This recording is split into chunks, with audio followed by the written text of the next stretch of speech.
আপনারা যারা লিফট ব্যবহার করেন তারা খেয়াল করে দেখবেন বেশিরভাগ লিফটের বাটনের নাম্বারের নিচে ডট ডট দেওয়া আছে।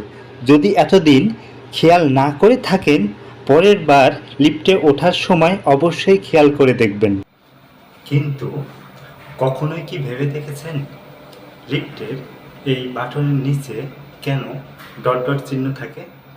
আসলে এটি একটি বেল পদ্ধতি যা অন্ধ এবং দৃষ্টি প্রতিবন্ধী ব্যক্তিদের জন্য তৈরি করা হয়েছে।